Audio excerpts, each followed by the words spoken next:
Good morning sa inyo mga lod. Yan yung ng ginagawang kulungan ng baboy. Yan na. Yan na yung ginawa namin. Yan, bali madali siyang matapos. Nagpo-flooring kami ngayon, mga-flooring. O dito na muna ako sa tubo. Bali may tubo pa kasi yan dyan. Ilalagay namin na tubo dito sa ibabaw para sa dalawang dito. May tubo dyan, yung kasamahan nyo dyan, yung tubo na lang, kabakal. Yan mga lods, update, ginagawa namin. Yan yung swimming pool. Yan, bali mga flooring lang dyan. Yan na. Ito yung daanan ng tao pag mabawag ang tao, mabawag ng baboy. Yan yung bali daanan nyo ng tao. Yan na.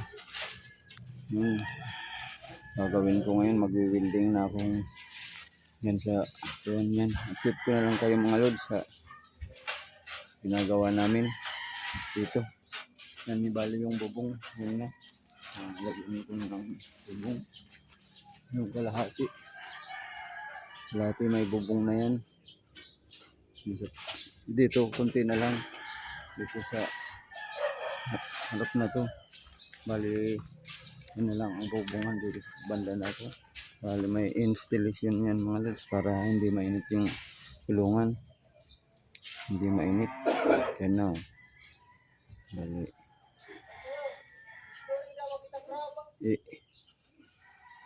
Kukuhan ko lang yan.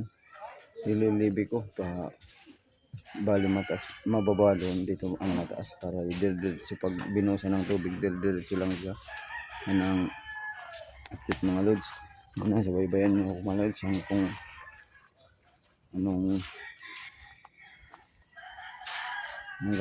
hanggang matapos tong ginagawa ko to mga lods. Yan, bali isang araw yan nagpukayan na namin yung septic tank dito ang septic tank ng baboy mga lods.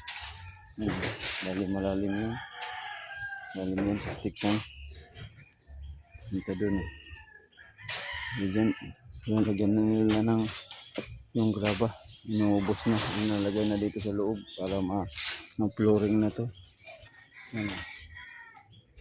Kunti na lang yung bububungan namin. Kunti na lang. Yan, malaki yan mga lods. Bali, dito lang kulungan ng baboy. 8x4 yan. May pahabol ditong 1 meter na agihan ng tao. 1 meter yan mga lods, pahabol yan. Yung kulungan ng baboy talagang 4x8. Ito na lang ang nakadagdag, itong agihan ng tao. Yan ang kadagdag niya. Yan ang pagkagawa namin dito. Ngayon kasing baboy dito ikukulong. Kaya pinibilisan na namin yung pagkagawa namin. Para malagyan na kaagad ng baboy. Yun na mga lods, ang kabuuan ginagawa namin. Madali lang kami dito. Ng araw na lang matatapos na to. Itong ginagawa namin na to. Kaya mga lods, kung gusto nyo magpagawa ng kulungan ng baboy, pwede na rin, ganyan na lang. Bali yung 4x8 na kulungan ng baboy mga lods. Bali makalalagay dyan na baboy sa loob na yan. Makalagay dyan 30 tong pidasong baboy ang ikakukulong dyan sa ginawa namin na yan. Nakita ko sa inyo mga lods. 30 tong pidasong baboy dyan pwedeng ikulong.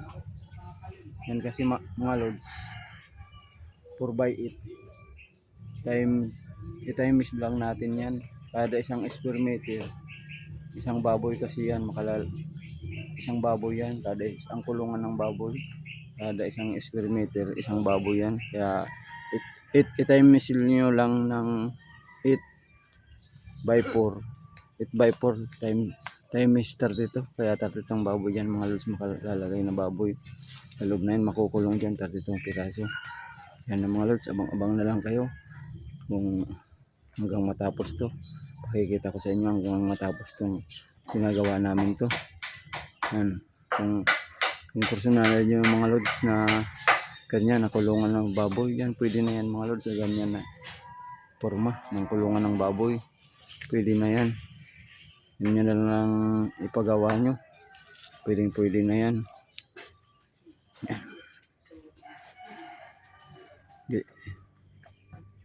Dito na ako ng mga lods. Update ko na lang kayo sa susunod na vlog ko. Abang-abang na lang kayo. Hanggang naka-flooring na kami. Saka malagyan namin ng barandilya. Yan ang gagawin ko ngayon. Ito. Lagyan ko tubos at bakal. Yan mga lods. Bye na muna sa inyo.